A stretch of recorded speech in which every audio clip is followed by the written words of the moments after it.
Quero falar um pouquinho sobre sofrimento. E quero convidar você a abrir a sua Bíblia no livro de São Marcos, capítulo 14, dos versículos 32 ao 36. Quero falar sobre entendendo e superando situações de sofrimento. São Marcos 14, de 32 ao 36, na Almeida revisada e corrigida. Diz assim: e foram a um lugar chamado Getsemane, e disse aos seus discípulos: assentai-vos aqui, enquanto eu oro. E tomou consigo Pedro, Tiago e João, e começou a ter pavor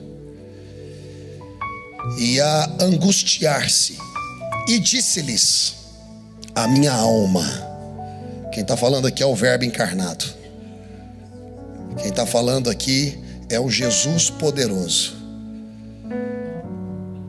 Ele abre o coração dele para esses três amigos em um momento de grande sofrimento e diz: a minha alma está profundamente triste até a morte.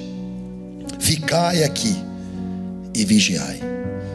E tendo ido um pouco mais adiante, prostrou-se em terra e orou para que, se fosse possível, passasse dele aquela hora. E disse: Abba, Pai, todas as coisas te são possíveis. Afasta de mim este cálice. Não seja, porém, o que eu quero, mas o que tu queres. Vamos orar. Senhor, entre nos cantos escuros da nossa alma, invada os quartos fechados e trancados com cadeados dos traumas do passado. Ministre não somente a nossa cabeça, mas ministre ao nosso coração. Nos faça entender o teu favor através do sofrimento.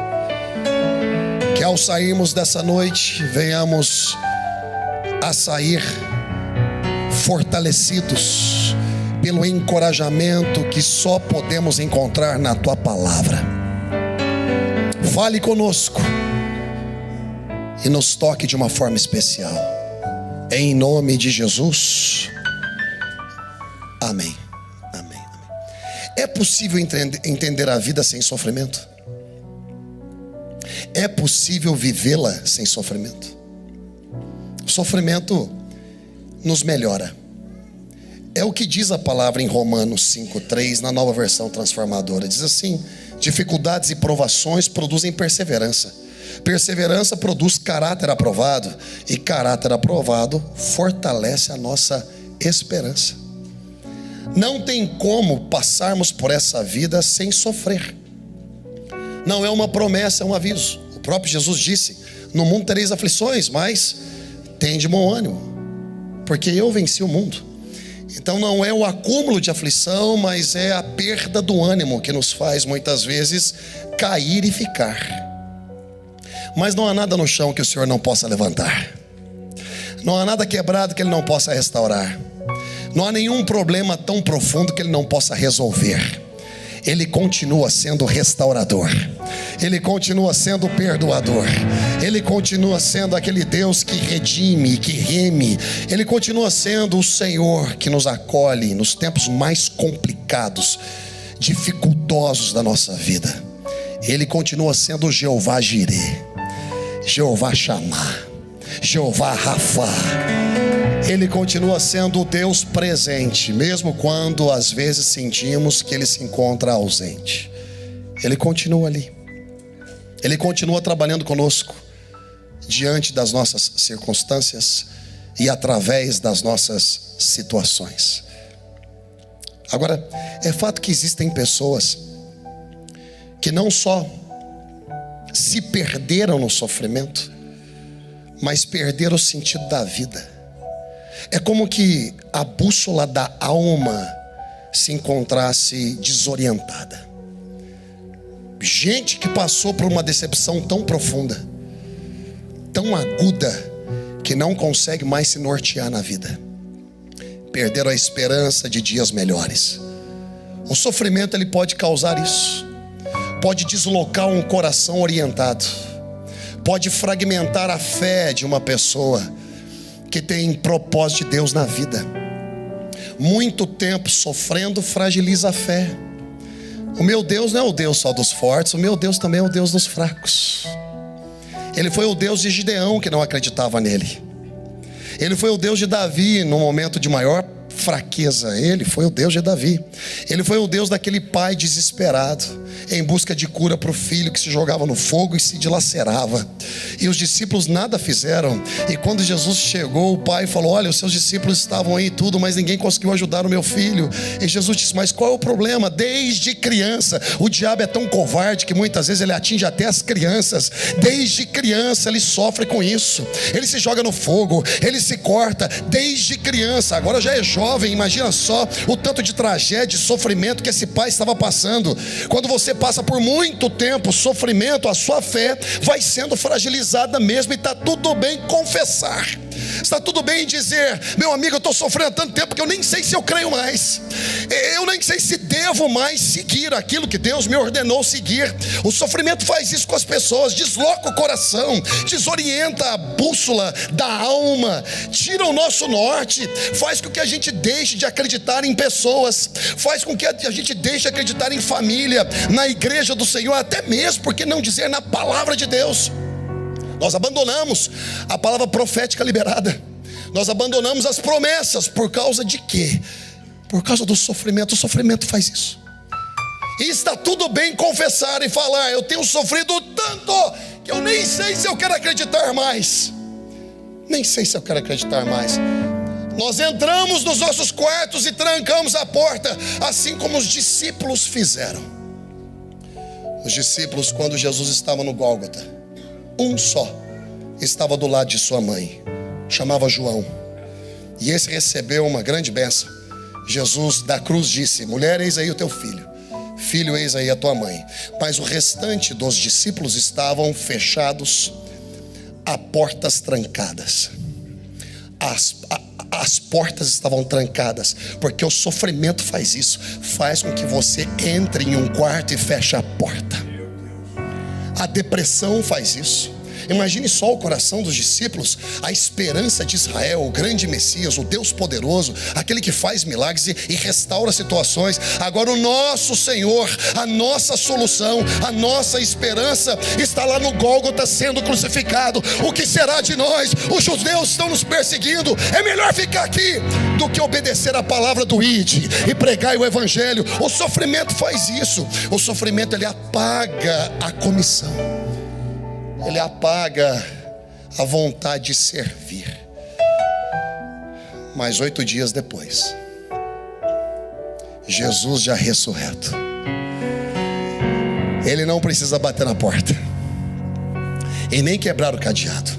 A palavra do Senhor fala que ele invade o quarto e se coloca no meio, e quando ele se apresenta, diz: Pai seja convosco.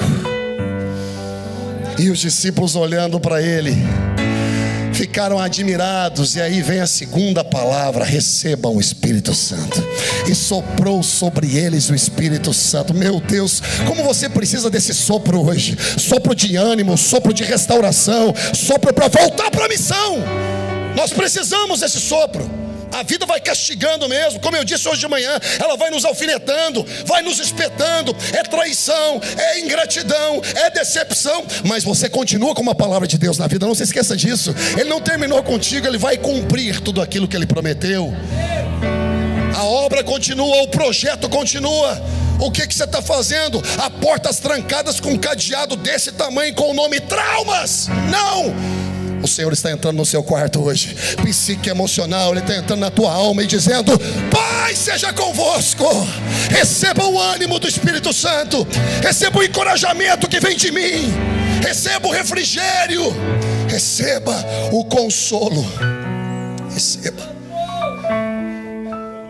Às vezes já é domingo de ressurreição e nós ainda estamos com a sexta-feira da crucificação na cabeça. Jesus já ressuscitou. Dessa vez ele visita 3 dias depois esses discípulos. E aí 8 dias depois, para poder se encontrar com Tomé, imagine só, eles ainda estavam a portas trancadas. Já é domingo de ressurreição para você, meu querido, e você está com a cabeça de crucificação.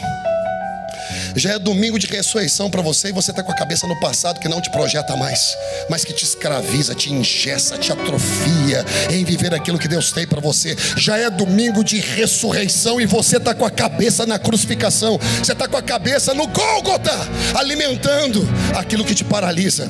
Eu vim aqui falar um pouco sobre sofrimento contigo. Sofrimento.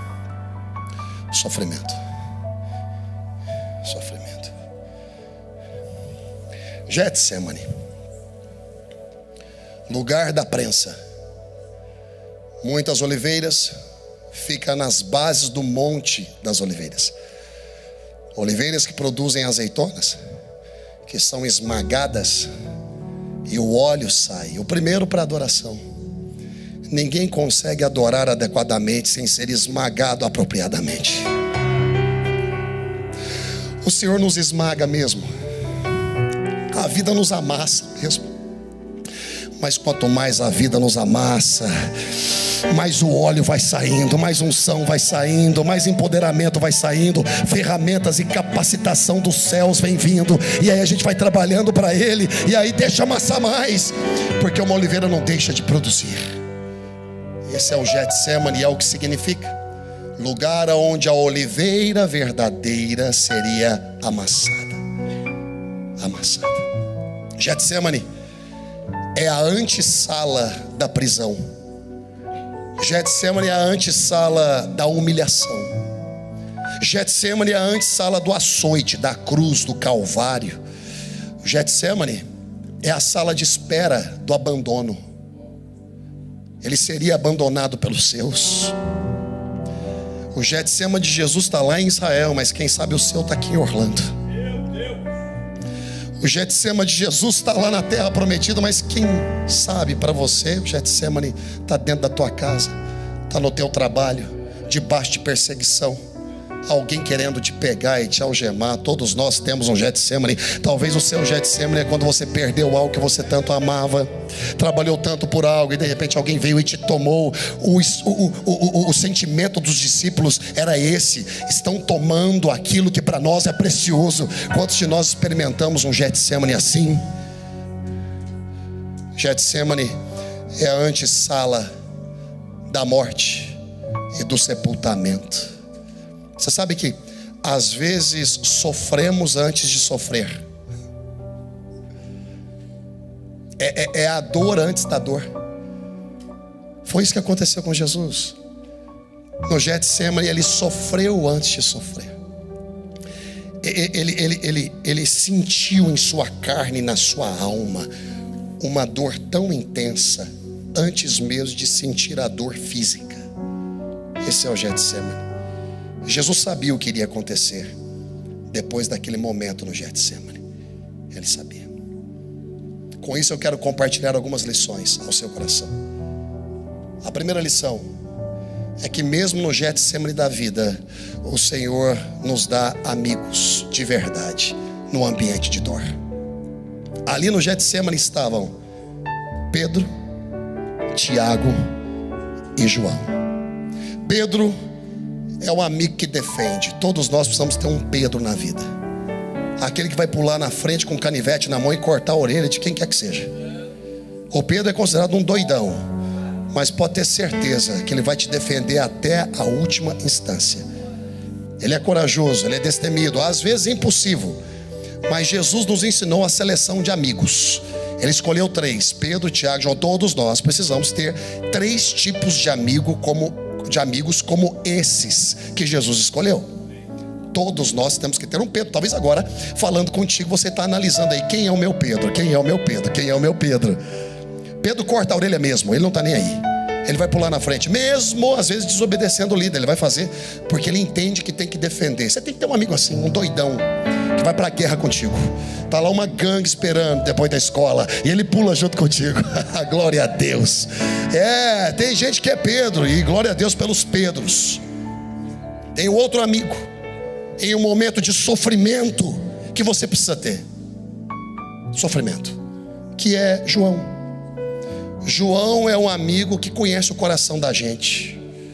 Pedro é um amigo que defende, mas João é um amigo que conhece o coração da gente. Aquele que coloca a cabeça no peito e ouve as batidas do coração. E uma vez que você se aproxima do coração do seu líder, ele pode ir para a cruz, você fica do lado da mãe dele. Ele pode sofrer, que você fica do lado dele. Pergunta, você tem alguém assim na sua vida? Que independentemente do que aconteça contigo, não abre, porque conheceu as batidas do teu coração. Só de te olhar sabe como você está sentindo. Tem gente que só de me enxergar, só de me ver assim, fala assim, você não está bem hoje, né? Eu não estou mesmo.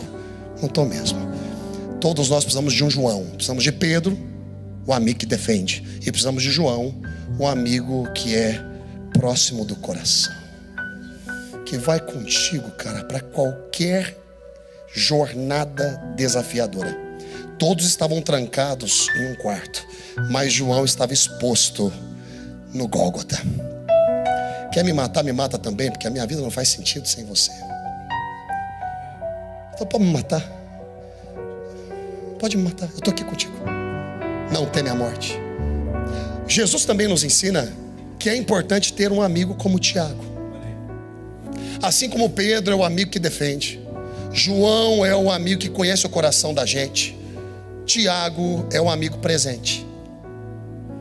Ele está ali. Às vezes ele não fala nada, mas ele está ali. Você olha para a esquerda, ele está ali. Aí você olha para a direita, ele está ali também. Aí você olha para frente, ele está ali também. Mas o que ele faz? Nada. A presença dele é tudo. A presença dele é tudo. Eu tenho os meus Tiagos. Não me dão grandes conselhos. Não são pessoas que de fato fazem parte de aspectos de liderança. Mas eu sei que estão comigo e não me deixam. Quem são seus amigos na hora do seu Getsemane? Para quem você leva para o quarto do sofrimento, para abrir o coração com eles? Não é com qualquer pessoa que você abre o seu coração. E no tempo de sofrimento e frustração, a gente se torna bocão. A gente abre o coração para quem está louco para pegar as informações e vendê-la ali na esquina. E vendê-las ali na esquina. Não abra sua boca no momento de sofrimento para quem você não confia. Só porque você quer desabafar, você vai se expor diante delas. Quem são os seus 3 amigos de Getsemane? Quem são os seus 3 amigos que você revela coisas profundas no Monte Tabor, no Monte da Transfiguração? Quem são os seus 3 amigos do barquinho, que você leva Pedro, Tiago, João no barquinho? Quem são os seus 3 amigos? Aquele que te defende, aquele que conhece seu coração e aquele que é sempre presente. Esses deveriam ser os seus amigos no seu Getsemane. Outra coisa que eu aprendo nesse texto, lição número 2, é o poder do pavor e da angústia. Olha o que o texto diz em Marcos 14:33. E tomou consigo Pedro e Tiago e João, e começou a ter pavor e a angustiar-se. Pavor é a mesma coisa que pânico, é a mesma coisa que medo, susto, angústia, estado de ansiedade, inquietude, sofrimento, tormenta. Jesus disse, eu me lembro lá na palavra, disse para Jairo: não temas. Mas agora é ele mesmo com pavor. Ele mesmo está angustiado. É ele disse para Jairo, mas agora é com ele a parada.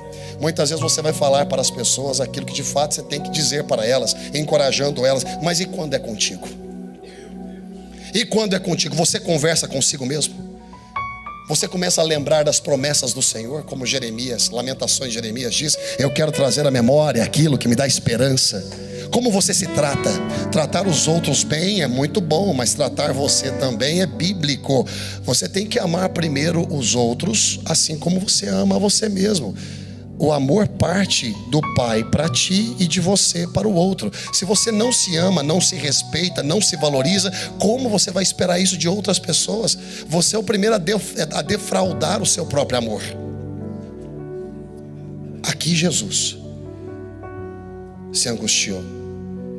O problema não é o medo, meus queridos, mas é o efeito que o medo traz, a paralisação. Te paralisa. Eu não vou mais fazer. Eu não quero mais isso para a minha vida. Por causa de quê? Por causa do pavor. Aí vem o medo. 365 vezes na Bíblia está dizendo: não temas. Não temas. 365 vezes na Bíblia está dizendo: não temas. Não temas para cada dia. A certeza que tenho é que nós iremos sentir medo todos os dias. E a outra certeza que tenho, para existir 365 vezes a palavra não temas, é que o medo sempre estará ao nosso lado. Como você responde ao medo?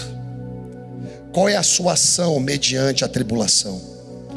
Aqui no Getsemane, o nosso próprio Senhor sentiu pavor e angústia. Pavor e angústia. Lição número 3, que eu aprendo com esse texto: poder da confissão. Prestem bastante atenção na medida que eu compartilhar isso ao seu coração. A palavra fala em 14:34: e disse-lhes: a minha alma está profundamente triste até a morte.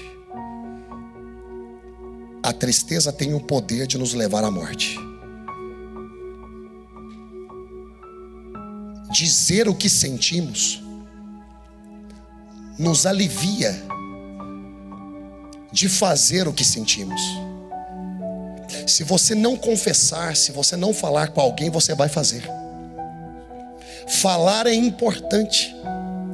Jesus, o poderoso Jesus, que os discípulos seguiam, agora confessa a tristeza dele que está sentindo. Existem pessoas que morrerão por não dizerem o que sentem. Entenda algo, meu querido: sem confissão não há restauração. Não há restauração. Jesus usa de franqueza, e é o que está faltando para muitos líderes, muitos pastores. Franqueza. E ele usa de franqueza com quem? Com seus discípulos, gente que andava com ele. Jesus, ele não está se importando com a aparência, mas com a essência. Ele está mostrando para os discípulos dele que ele também estava passivo daquilo. Existem líderes que sempre querem demonstrar que são intocáveis, duros. Eles querem demonstrar uma saúde muitas vezes que não existe. Estão doentes na alma, depressivos, muitos tirando a vida, como vocês sabem, porque não conseguem confessar. O orgulho é maior do que a possibilidade da cura. Eles não conseguem seguir o exemplo de Jesus, a humildade de Jesus, em confessar para os seus discípulos: ei, eu estou angustiado, eu estou tão triste, a ponto de morte. Jesus não teve orgulho, muito pelo contrário, ele disse, ele confessou. E esse é o poder da confissão. É quando você abre a sua boca com alguém e diz: me ajuda, me ajuda, eu já não aguento mais, eu quero desistir, eu quero abandonar esse cara, eu não aguento mais essa mulher, eu não aguento mais essa igreja, eu não aguento mais esse trabalho, eu não aguento mais essa cidade. Gente que está num estado de insatisfação causa tanta confusão na vida que sai quebrando tudo e não abre a boca. E tem um monte de pastor assim, líderes assim, tem um monte de pais assim, quebram com os filhos porque não conseguem buscar ajuda. Mães que não conseguem buscar ajuda, se vestem de uma roupa pseudo saudável, enganosa, rindo para todo mundo. Eu percebo que muitas pessoas que tiram a sua própria vida, elas estão rindo um dia anterior e de repente aconteceu, porque não abrem a boca. Jesus está ensinando aqui: ó, abra a sua boca, confesse, fale, converse. Pastores queridos, não importa quantas igrejas você tenha, Não importa o nível de poder que Deus tem te dado, todos nós temos um Getsemane, e todos nós precisamos de amigos para conversar e para abrir o nosso coração e dizer: ei, eu estou tão triste que eu acho que eu vou desistir. E aí vem um Pedro e corta a orelha de alguém, aí vem um João e te defende no Gólgota, aí vem um Tiago sempre presente. Você precisa de gente para continuar. Sozinho não dá. Eu disse que sozinho não dá. Jesus é o Deus que revela o coração aos homens. Jesus é o Deus que não se sente mal em abrir o seu coração para a sua criação. A humildade de Jesus não foi só lavando pés, mas a humildade de Jesus também foi abrindo o seu coração para aqueles que andavam com Ele. Confessar gera a oportunidade de sarar. Quando você confessa, você sara. Quando você abre o coração, você sara. Lição número 4. Lição número 4. A oração não respondida. A oração, para mim, é a oração mais poderosa da Bíblia. Para mim, a minha opinião pessoal, a oração mais poderosa na Bíblia. Marcos 14:36 diz assim: e tendo ido um pouco mais adiante, prostrou-se em terra e orou para que, se fosse possível, passasse dele aquela hora. E orou, e orou, e orou. E disse: Abba, Pai, todas as coisas te são possíveis, afasta de mim este cálice. Mas não seja, porém, o que eu quero, mas o que tu queres. Se tem um momento que gostaríamos que a nossa oração fosse respondida, é justamente quando sofremos. Quantas vezes nós oramos no sofrimento agudo que estamos enfrentando? Quantas vezes: Senhor, os meus adversários se levantam, eles querem consumir a minha vida. O Senhor está vendo a língua mentirosa, o Senhor está vendo o inimigo fortemente me atacando. Eu estou sofrendo, eu já não aguento mais. Por mais que eu tente, é como nadar contra as ondas do mar. A arrebentação está terrível e eu já não tenho mais força para rompê-la. Senhor, me ajude. Nesse momento é quando nós esperamos a resposta de Deus. O imediatismo por causa do sofrimento. É nesse momento. O sofrimento nos impulsiona a querer que Deus seja mais rápido. Seja mais rápido, Senhor. Esta oração, como eu disse, foi a oração mais poderosa da terra. Mas a oração mais poderosa da terra não foi respondida.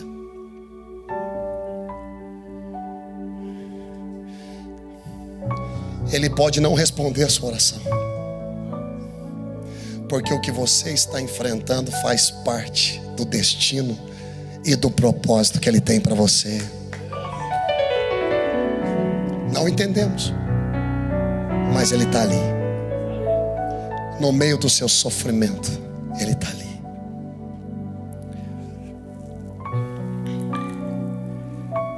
É o Deus que ora para Deus, e o Deus que ouve não responde Deus. É o Deus ajoelhado, prostrado, clamando ao Deus entronado. E o Deus entronado ouvindo não responde o Deus ajoelhado.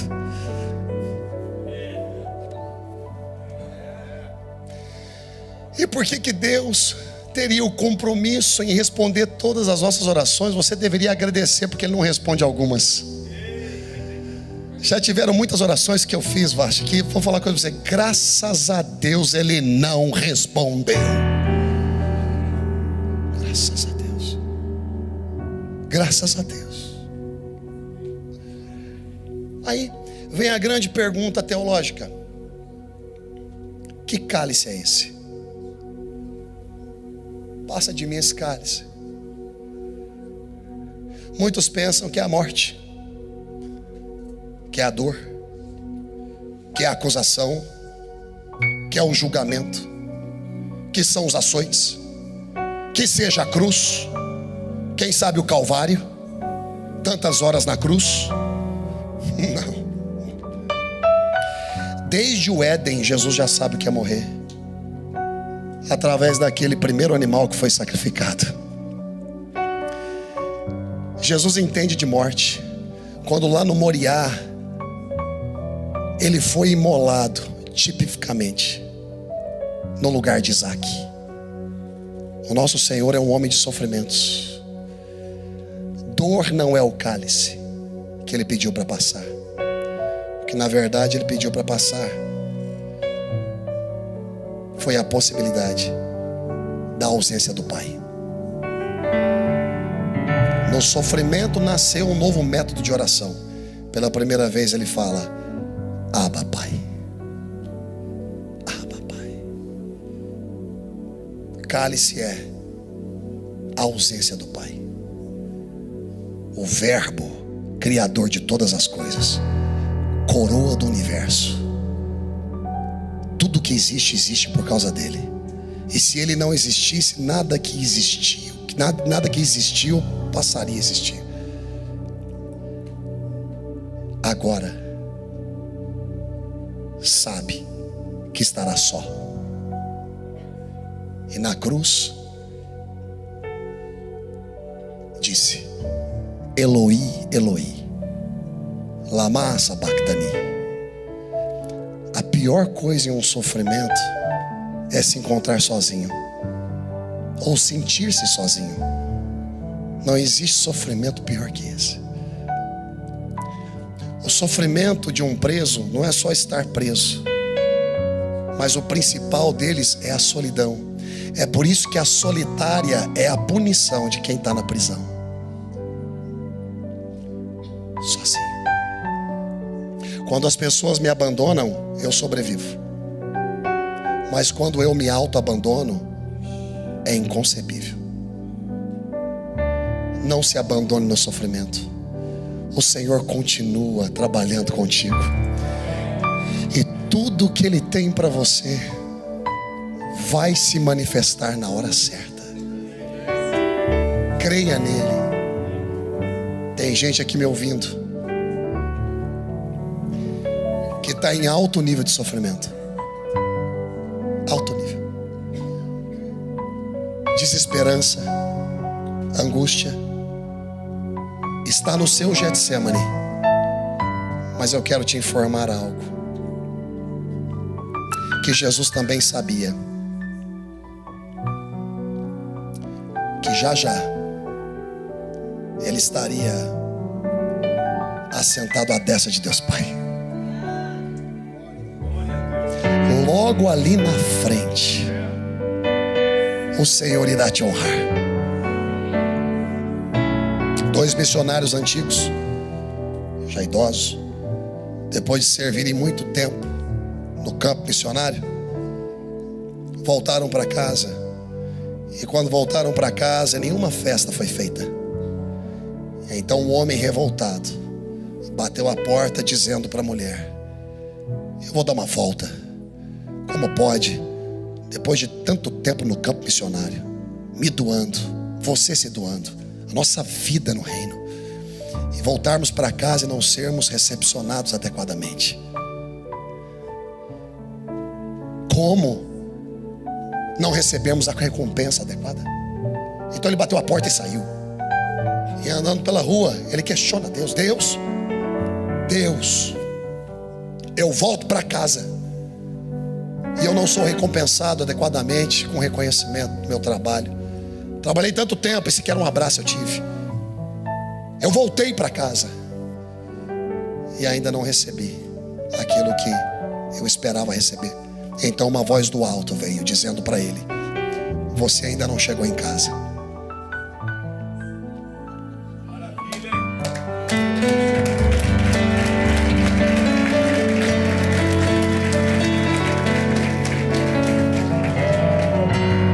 Esse sofrimento vai passar e outro irá começar, e você a cada dia melhorar.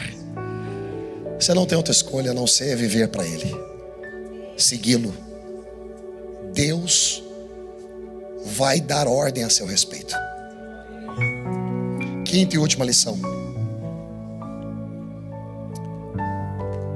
Quinta e última lição: rendição na tribulação.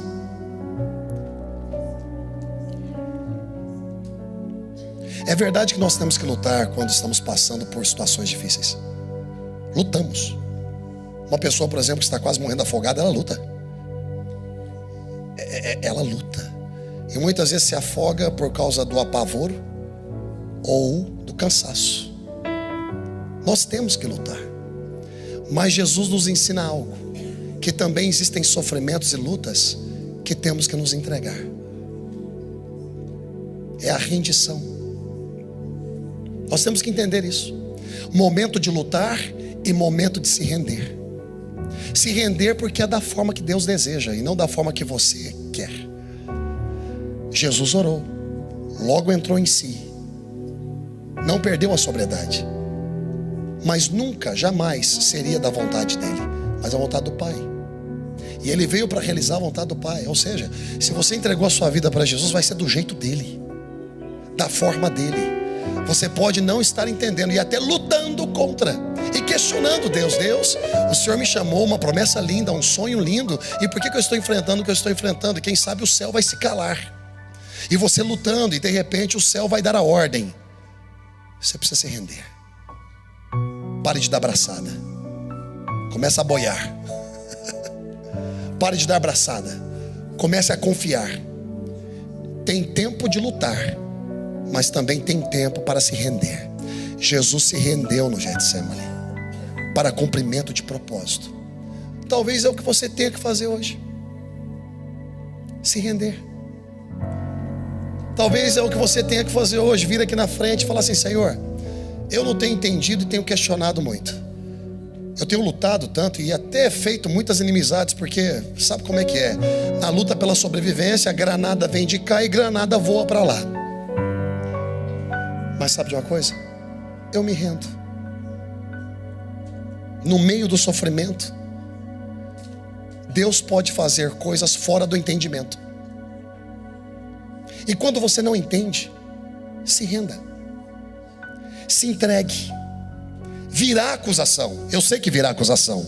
Virá o julgamento, eu sei que virá. O desprezo também está chegando por aí. O açoite está chegando por aí. A cruz está chegando por aí. O calvário está chegando por aí. A sepultura está chegando por aí. Mas então também está chegando por aí Filipenses 2, de 8 a 11, que diz assim: por isso também Deus o exaltou soberanamente e lhe deu um nome que é sobre todo nome, para que ao nome de Jesus se dobre todo o joelho dos que estão nos céus e na terra e debaixo da terra, e toda a língua confesse que Jesus Cristo é o Senhor, para a glória de Deus Pai. Eu sei que a cruz vem, mas eu também sei que um dia você se encontrará com o Pai. Onde? Na casa. E a recompensa será dada, e o entendimento total compartilhado. Então o que é que você tem que fazer?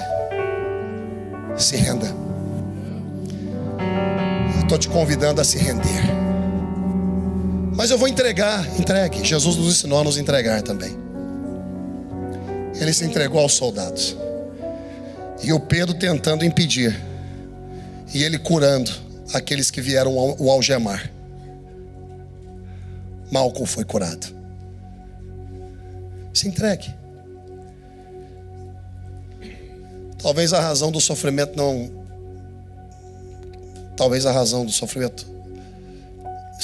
esteja, quem sabe, perdurando, é porque você está dando braçada demais. Se renda. O que você precisa é se render. Se renda. Para de ficar questionando Deus.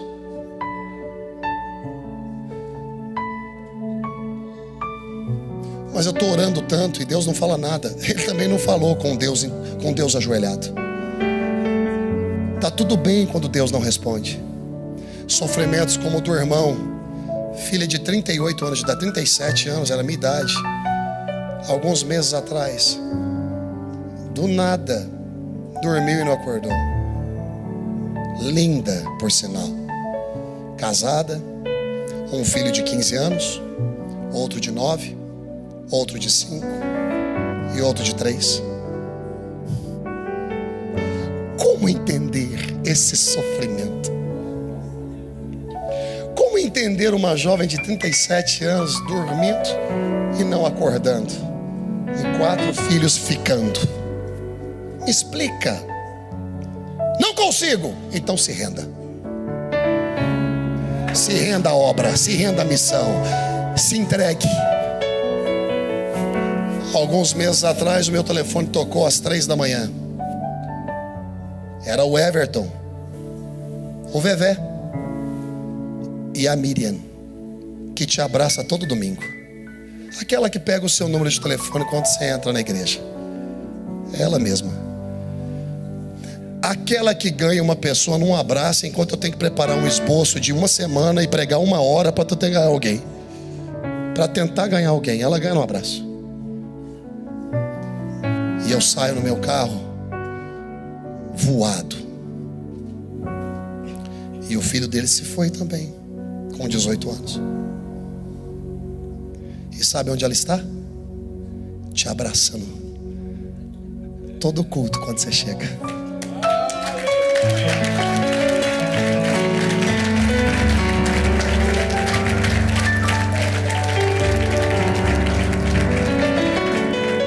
Eu não entendo e não vou entender, mas eu quero uma reunião contigo, AP. Fala pra mim, conversa comigo. Eu não sei.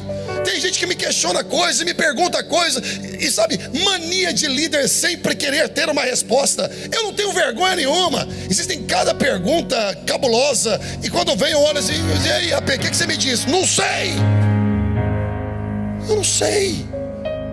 Eu não consigo explicar. Eu não consigo ele ter uma reunião contigo e te explicar. Eu não consigo, Everton, eu não consigo. Mas uma coisa eu sei, que mesmo no Getsemane, depois de tanta lealdade da parte de Jesus, os anjos vieram e o adoraram. O céu te suporta quando você comporta com humildade o sofrimento. Onde existe esforço, Deus dá reforço. Ele vai continuar reforçando a sua fé, meu amado. Aquele homem que tinha aquele filho que eu falei no início, ao ser questionado por Jesus, você crê? Ele disse assim, com sinceridade e franqueza, como Jesus estava falando com seus discípulos no Getsemane, com franqueza. Ele responde para Jesus depois dessa pergunta: você crê? Tantos anos sofrendo, pegando o filho no fogo e cortado e endemoniado, tanto tempo sofrendo, e Jesus faz essa pergunta: você crê? E com sinceridade ele fala: ah, Senhor, me ajuda na minha pouca, pequena fé. E sabe o que Jesus fez? Ajudou. Para muitos ele disse: seja feito conforme a tua fé. Mas para esse ele já não se importou, porque ele entendeu o sofrimento.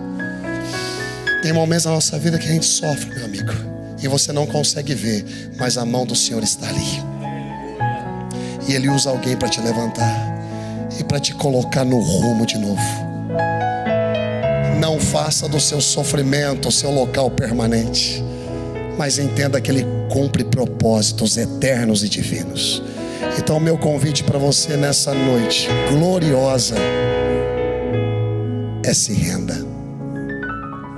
Se renda ao Senhor. Se renda à obra do Senhor. Se renda ao que Ele está fazendo na tua vida. Se entregue a Ele completamente. Ele não está querendo te emocionar, Ele quer te transformar. Dê as mãos uns para os outros, mesmo assentados. Quem sabe existe alguém aqui no nosso meio que esteja enfrentando um momento de sofrimento agudo, dor, seja por qual for o motivo, está alfinetando o seu coração e a sua alma, e você se sente fraco ao ponto de pensar que não mereça nada de Deus. Mas o meu Deus não é só os Deus dos fortes, Ele é o Deus dos fracos também. Ele ajuda os desesperados, os aflitos. Vinde a mim, todos vós que estáis cansados, sobrecarregados, lançai sobre mim a vossa carga e tomai sobre vós o meu jugo, que é leve, suave. O meu convite hoje é para você mesmo, para você se render. Se renda, entregue e creia.